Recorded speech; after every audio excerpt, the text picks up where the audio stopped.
Dua film. Lapisan biofilm yang terdapat kompleks bakteri ya. Jadi bakterinya tidak cuma satu, harus banyak. Itu syarat pertama, ada plaque. Lalu syarat kedua terjadinya penyakit periodontal, periodontitis, ada respon imun. Jadi bakteri keluarin produk, respon imun keluarin apa? Ya boleh, proinflamasi dan segala macamnya itu lah. Makanya yang menyebabkan si kerusakannya. Dua syarat itu harus ada dulu ya. Jadi kalau cuma ada bakteri tapi respon imun kita sebenarnya tidak ngapa-ngapain ya tidak terjadi kerusakan juga.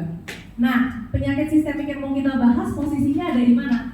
Dia bisa mempengaruhi di sistem imunnya, bisa mempengaruhi langsung ke kondisi jaringan periodontal. Ya, jadi ini bukan penyebab utama tapi lebih ke faktor pemberat sebenarnya. Itu dipahami dulu. Nah ini dia. Jadi si faktor-faktor sistemik ini nantinya dia bisa memodifikasi respon jaringan kita, entah itu nanti jadi lebih rentan, entah itu nanti jadi lebih mudah berdarah, mudah inflamasi dan sebagainya. Tapi tetap yang harus ada pertama adalah harus ada faktor plaque bakterinya.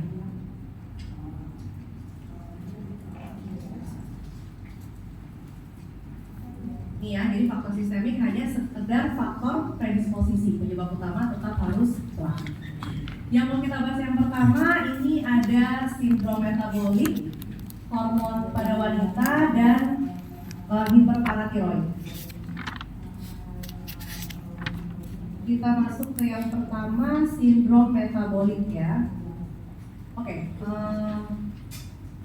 Sindrom metabolik ini kondisi di mana seseorang punya obesitas dan dia harus disertai dua penyakit penyerta lain.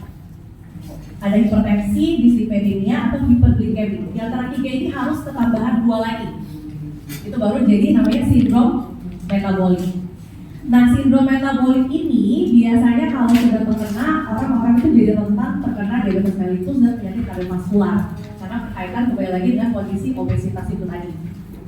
Nah, gimana ngaruhnya dengan kondisi periodontitis? Tadi kan kita udah bahas periodontitis itu biasanya ada respon imun. Nah, pada orang-orang yang obesitas itu mereka cenderung punya kecenderungan untuk menghasilkan TNF alpha maupun interleukin 6 yang biasanya itu berkaitan dengan kerusakan tulang. Nah, itu biasanya dia mempengaruhinya di sebelah situ. Dan ada yang namanya oxidative stress. Oxidative stress ini di periodontitis ada, di orang obesitas ada.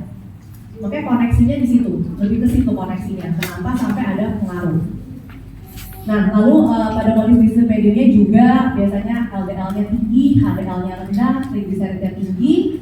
Nah, itu juga mempengaruhi kondisi oxidative stress. Oxidative stress ini biasanya nanti kalau tinggi yang kita kenal dengan nama ROS itu. Sempat dengar nggak? Jadi nanti sebenarnya patogenesis periodontitis dan penyakit periodontal itu ada satu faktor lagi yang harus kalian tahu, itu keterlibatan ROS namanya. Coba pada punya itu kan googling atau chat Google atau ya.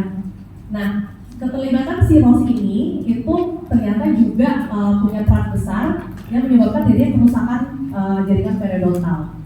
Nah, disitulah hubungannya antara si metabolic syndrome sama periodontitis atau penyakit periodontal. Nah, sini. Jadi ada berkaitan stres oksidatifnya dan keberadaan stres oksidatif meningkatkan respon inflamasi. Yaitu tadi TNF alpha, interleukin 6. Respon inflamasi ini itu yang menyebabkan terjadinya kerusakan tulang.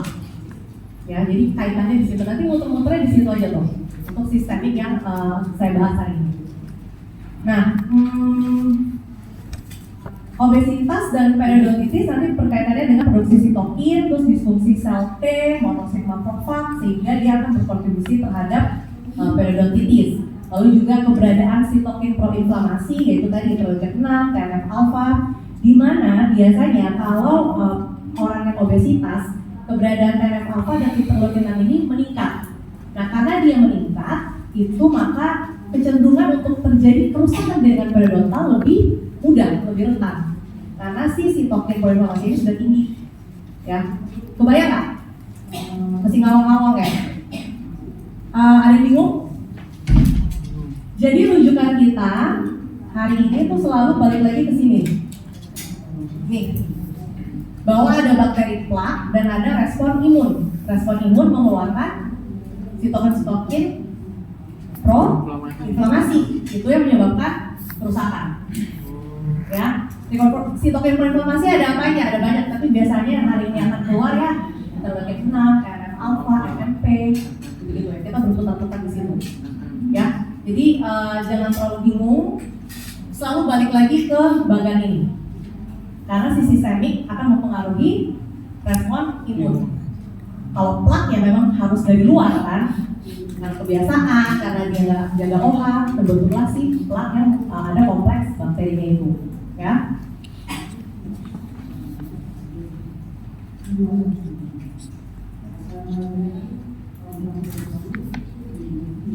Jadi tadi metabolic syndrome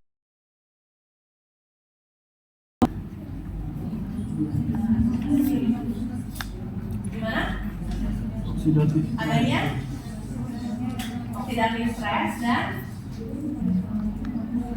meningkat apa ya, kurang lebih situ gambarannya. Nih dinyalain aja gimana? Kalian nggak panas ya?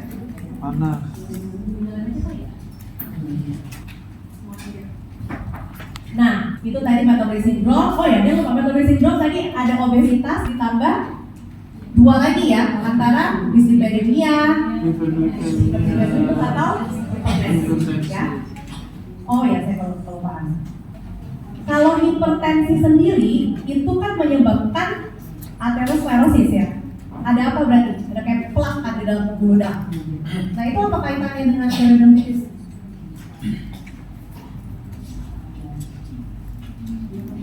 Kompositnya susah.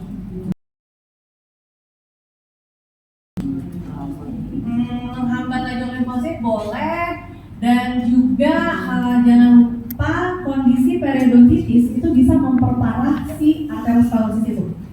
Jadi kalau dia punya periodontitis berat, dia bisa memperparah kondisi si pasien yang sudah terjadi penyempitan itu.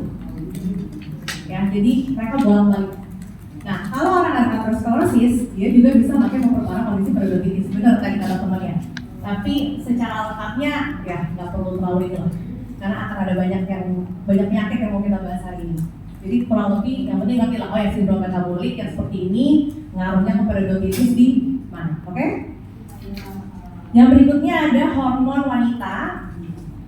Jadi sebenarnya keberadaan hormon terutama di perempuan ya, karena hari ini kita berkaitan sama estrogen dan progesteron, itu dia pada saat keberadaan hormon ini bisa menyebabkan yang mungkin kalau di orang biasa itu ada plak terus inflamasi dikit ya udah, tapi karena misalnya ini lagi puber atau lagi hamil atau lagi mens, bengkak, berdarah, jadi berlebihan lah, jadi lebih over reaksinya. Nah itu karena pengaruh hormon. Kenapa? Karena pada saat progesteron itu meningkat, dia juga akan meningkatkan vaskularisasi. Vaskularisasi meningkat, inflamasi meningkat. Sehingga pada saat ada plak, ada sedikit iritan lokal, responnya langsung berlebihan. Itu karena pengaruh si progesteron yang meningkat. Lalu juga dia mempengaruhi ke PGE2 juga, yang akan mempengaruhi ke jumlah kekuatan dari si tulang. Jadi makin lebih lemah lah tulang alveolarnya. Lalu dengan peningkatan estrogen itu juga dapat menstimulasi keberadaan dari gingival fibroblast. Nah ini konsepnya di sini dulu. Nah pada saat seseorang puber itu akan itu tadi karena keberadaan si hormon estrogen progesteron itu. Jadi pada saat dia puber biasanya tuh ya udah kalau ada plak dikit-dikit ya paling sikat gigi berdarah sedikit. Nah tapi karena dia lagi puber, pengaruh hormon darahnya mungkin jadi lebih banyak atau dia jadi bikin gusinya jadi bengkak, budem. Lalu kalau misalnya di puber juga itu biasanya akan terlihat bisa terjadi inflamasi yang hebat, pembengkakan indiva dan juga perdarahan, walaupun dengan faktor iritan lokal atau plak yang tidak terlalu banyak sebenarnya. Tapi karena pengaruh hormon dia lagi puber, jadi efeknya berlebihan, gitu ya. Nah, pada saat menstruasi juga kecenderungan untuk mengalami gingivitis itu prevalensinya lebih meningkat. Cuma kalau menstruasi kan ada fasenya ya, kapan estrogen meningkat, kapan progesteron meningkat. Nah itu nanti ngaruh tuh, kapan dia bengkak banget, kapan dia nggak terlalu bengkak lagi. Nah, cuman yang perlu diingat adalah bahwa pada saat seseorang perempuan nih udah punya gingivitis, memang sudah ada bakatnya ya, jadi bukan kita nggak lagi ngomongin orang sehat. Jadi memang sudah ada gingivitis, terus dia menstruasi, nah itu bisa jadi bikin lebih parah. Tapi kalau dia dari awalnya sehat-sehat aja ya udah. Makanya kenapa tadi balik lagi ke bagian di awal harus ada plak. Jadi memang ini kasusnya yang memang sudah ada gingivitis, terus dia mens jadi lebih parah. Terus abis itu kalau memang dia ada kegoyangan gigi, biasanya nggak jadi bikin lebih parah goyangnya. Terus jumlah bakteri memang kalau diteliti, memang pada saat menstruasi ternyata memang jumlah bakteri periodontal itu lebih meningkat. Makanya kenapa kecenderungan untuk jadi bertambah parah respon dari hasil inflamasi itu lebih besar juga, ya. Kalau saya kecepatan atau kurang bisa dimengerti boleh di stop ya. Nah, lalu berikutnya kehamilan. Kehamilan juga sama. Bukan karena hamil terus gingivitis, tapi karena memang karena pengaruh hormon tingginya progesteron dan estrogen, maka pada saat dia hamil, jadi dia gampang berdarah, bengkak, bahkan sampai kadang-kadang terbentuk apa? Tumor di mulut, pregnancy tumor. Gingivitis terus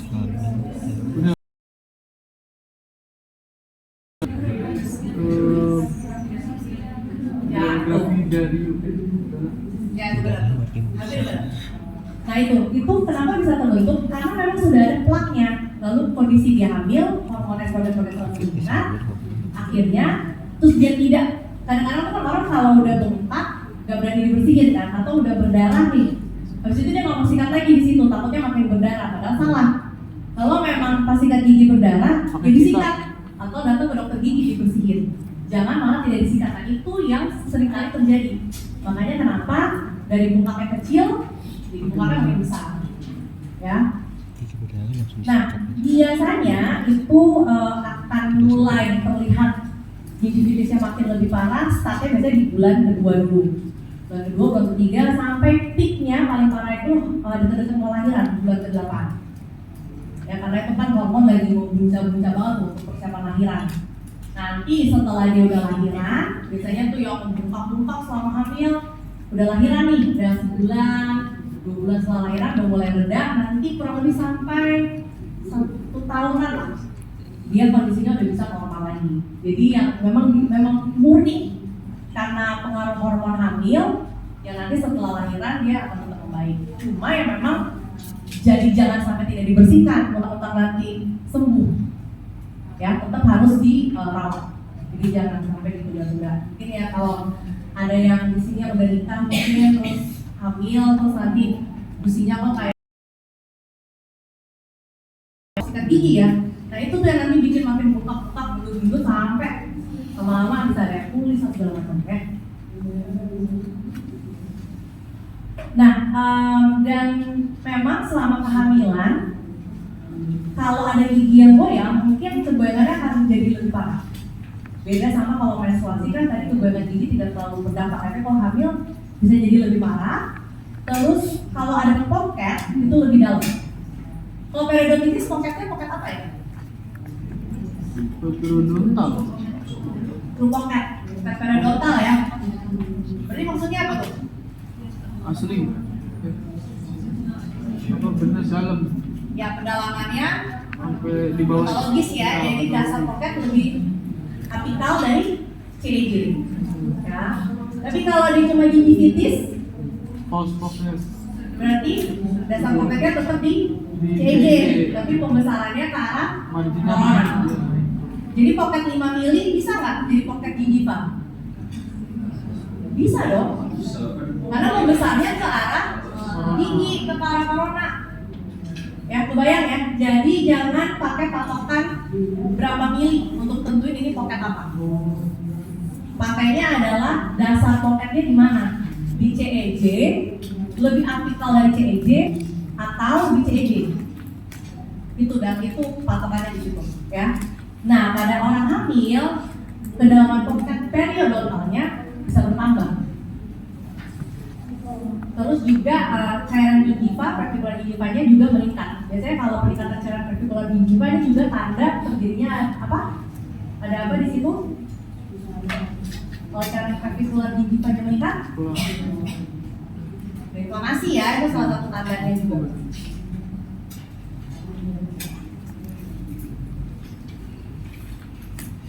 Nah, ini yang tadi saya bilang makin parah peaknya di bulan ke-8, lalu nanti mulai turun setelah bulan ke-9, lahiran sampai 1 tahun biasanya udah normal lagi. Terus yang tadinya mungkin giginya goyang banget, kedalaman pocketnya mungkin 7 atau 8, cara gingivanya juga banyak, nah biasanya itu bisa semakin berkurang. Tapi tetap harus dirawat ya, jadi dia tidak serta-merta langsung normal tanpa diapa-apain. Nah, apa aja sih yang dipengaruhi sama progesteron? Itu dia bikin dilatasi dan kelainan bentuk dari vaskularisasi di gingiva. Terus dia bikin sirkulasi darahnya itu stasis, jadi aliran darahnya itu tambah. Dan juga jadi lebih sensitif terhadap iritasi. Sehingga lebih gampang tuh terjadi kebocoran ke dalam bagian perivaskular di gingiva. Karena di dalam gusi itu udah belajar anatomi kan, banyak pembuluh darah kan di situ. Nah itu kalau terhambat di situ, itu yang menyebabkan jadinya inflamasi. Nah ini kurang lebih rangkumannya. Jadi kehamilan biasanya memang kalau sudah ada plak di situ atau awalnya sudah punya gingivitis, bisa terjadi pembengkakan, gigi banyak kemerahan, lebih sensitif, lebih gampang perdarahan spontan. Terkadang kalau misalnya tidak dirawat-rawat, ya bisa ada eksudat. Jadi eksudat itu akibat yaitu sudah ada inflamasi, pocketnya sudah ada, tidak dirawat, lama-lama terbentuklah eksudat di situ.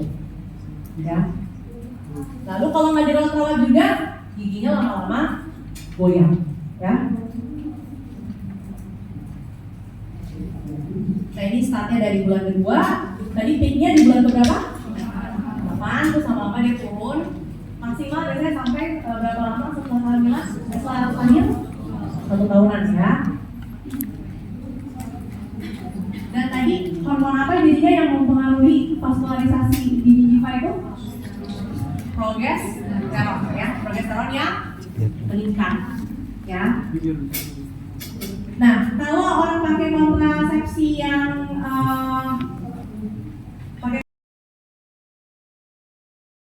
dengan kehamilan, tapi biasanya bukannya pakai kontrasepsi baru sebulan 2 bulan, baru dia mulai itu tuh efeknya seperti lagi hamil. Ya tapi yang hormonal, kontrasepsi kan ada macam-macam jenis ya. Jadi kita ngomongnya hormonal. Lalu kalau menopause gimana? Menopause itu kan berarti progesteron sama estrogennya masih ada nggak? Nggak ada ya, berkurang bahkan sudah ada. Nah, sehingga terjadilah yang namanya gingivostomatitis menopause. Jadi hormon ini ada meningkat bikin kelainan, hormon ini tidak ada juga bikin kelainan, ya. Sedih banget jadi perempuan. Nah, biasanya gingivostomatitis menopause ini bukannya orang menopause harus gingivostomatitis menopause, tidak. Ini untuk kasus-kasus yang memang sudah punya apa tadi? Riwayat gingivitis dulu yang tidak dirawat lalu dia masuk ke masa menopause, kemudian tidak dirawat juga, nah maka bisa mencetuskan terjadinya in vivo. Ini bukannya karena menopause jadi begini, tidak, ya, tetap. Nah, awal-awal biasanya dia tanda atau gejalanya bisa ringan si gingivosomatisme. Lama-lama ini dia sakit karena dia mirip gingivitis desquamatica. Itu biasanya sakit yang perih. Tandanya biasanya merahnya tuh mengkilap. Makanya kenapa itu bisa kalau itu perih. Nah, jenisnya mirip. Terus juga mudah berdarah dan biasanya di lipatan bukal juga ada seperti visur, bentuk visur. Itu biasanya juga mengalami apa? Serostomia. Jadi bayangin, hormonnya udah, sementara air liur itu fungsinya sebagai apa?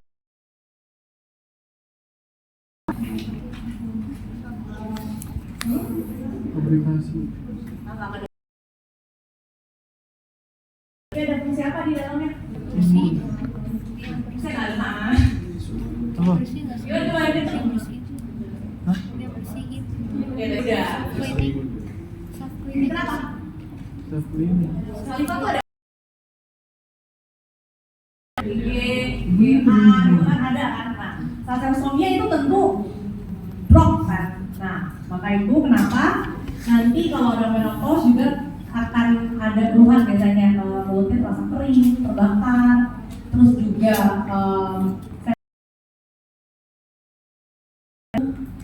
terus sensitif terhadap parsial. Dia udah nggak punya sarcosomia, maka gimana?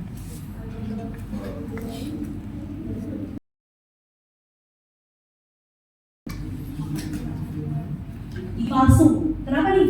Kesulitan dalam menggunakan gigi di ruang parsial pasar. Apa tulisannya? Masa nggak nempel sih kita ngomongnya soal dokter gigi? Apa ya? Coba. Bahasa dokter gigi. Dicari ya, istilahnya jangan bilang nggak nempel. Apa itu nggak nempel? Kita nggak pakai label. Nah,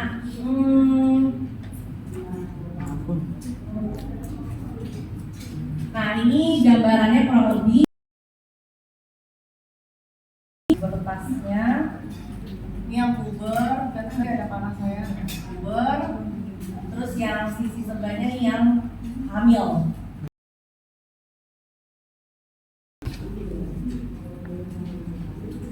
Lihat nggak sih ada yang sorry.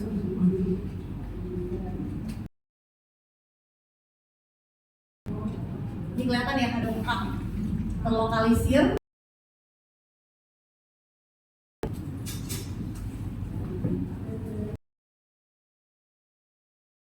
Nah, terus yang berikutnya adalah pada saat kondisi hormon paratiroid tinggi. Hormon paratiroid ini juga kalsium. Nah, pada saat dia terlalu tinggi atau kondisinya hiperparatiroid, maka terjadi resorpsi kalsium sehingga jumlah osteoklas meningkat. Bayang? Bingung?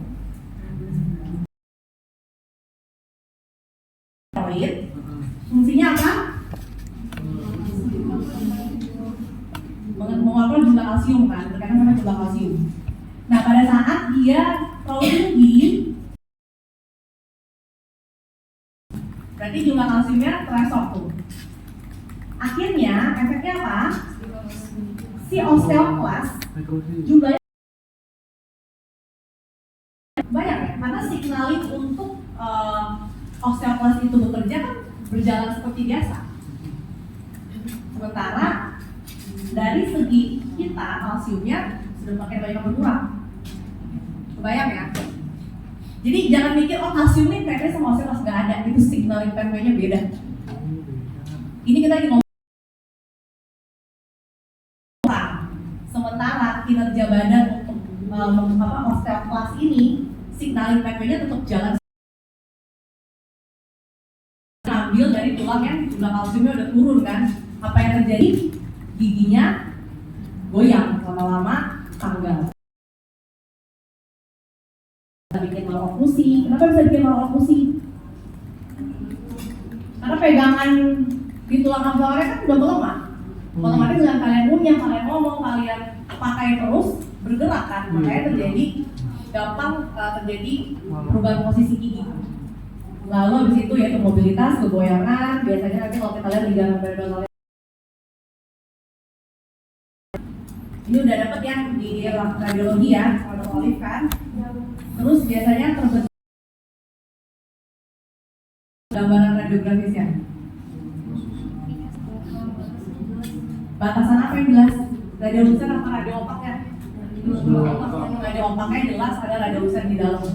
Nah kurang lebih gambaran kalau kita kalau seorang terkena hiperparatiroid sehingga terbentuk yang namanya brown tumor, kurang lebih mirip. Gimana cara bedanya nanti dok? Berarti kamu harus telusuk.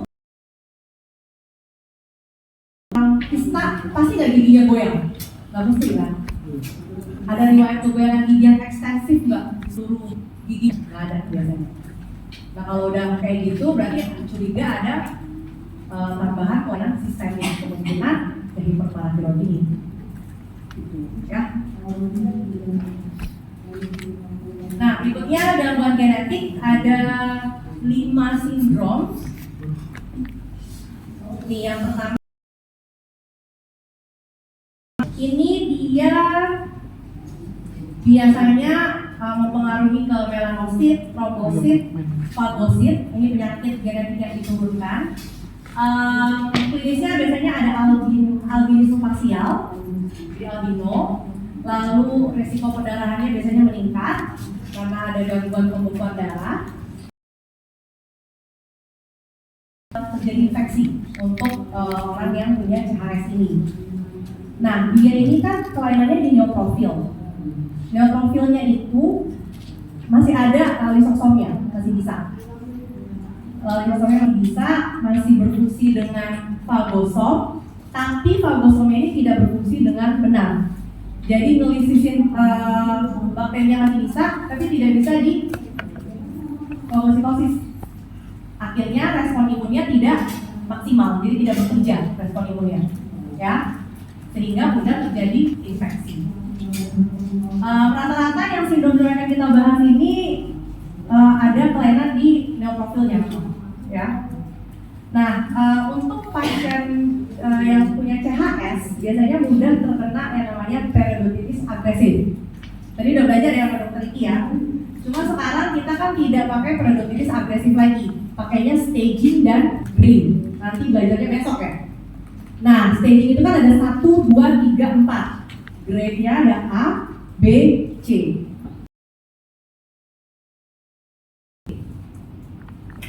Karena grade ini yang berkaitan sama progresivitas penyakit. Nanti besok ya, dijelasin sama dokter Mary lebih lengkap ya.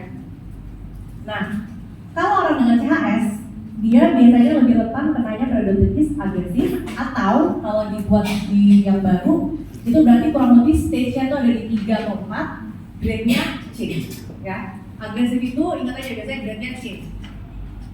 Karena agresif itu progresivitas periodontisnya cepat kan, kerusakannya cepat meluas kan.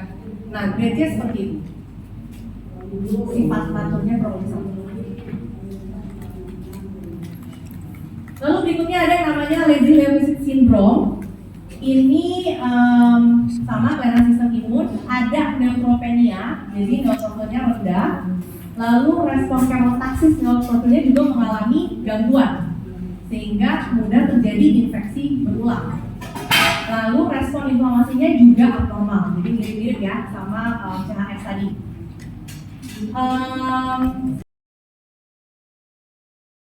rentannya terjadi periodontitisnya langsung yang agresif karena sistem imunnya udah nggak bekerja dengan baik.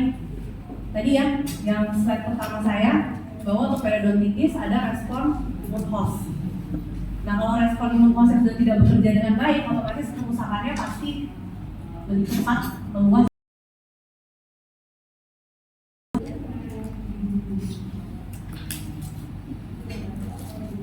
Lalu yang berikutnya ada lagi namanya leukocyte adhesion deficiency.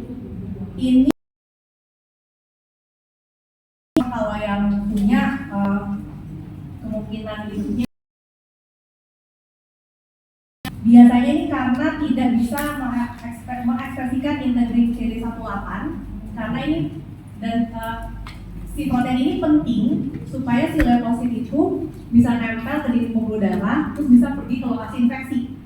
Jadi pada saat CD18 ini nggak ada, leukositnya nggak bisa kemana-mana. Akhirnya infeksi otomatis sudah dibombardir dari badan. Makanya kenapa biasanya tidak bisa bertahan hidup lama.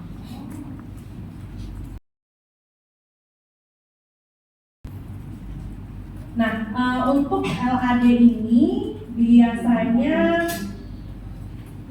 periodontitisnya itu terjadi pada saat si giginya sudah mulai erupsi. Lalu biasanya karena itu tadi leukositnya tidak bisa ke tempat yang terinfeksi, maka peradangannya berlangsung secara akut, lalu progresif, dan kerusakan jaringan gigi yang terjadi juga cepat. Ya. Nah, biasanya juga akhirnya jadi banyak kelainan infeksi yang lain seperti di saluran pernapasan, telinga, dan biasanya akan menyebabkan kehilangan gigi untuk gigi. Karena itu tadi ya, dia dari sistem imunnya udah bermasalah.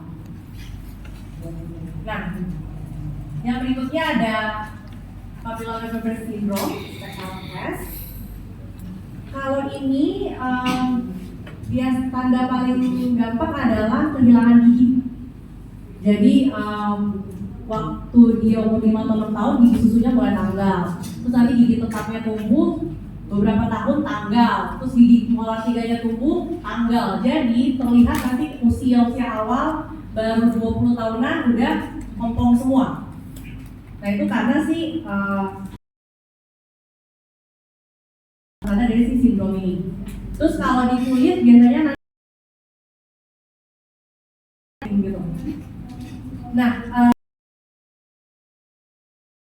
yang lain. Nah kalau misalnya pada penderita PLS ini, kok tiba-tiba dia masih bisa pergi?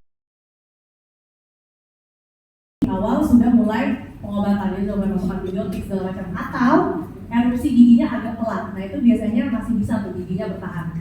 Karena si sindrom ini pada saat usia bertambah, dia juga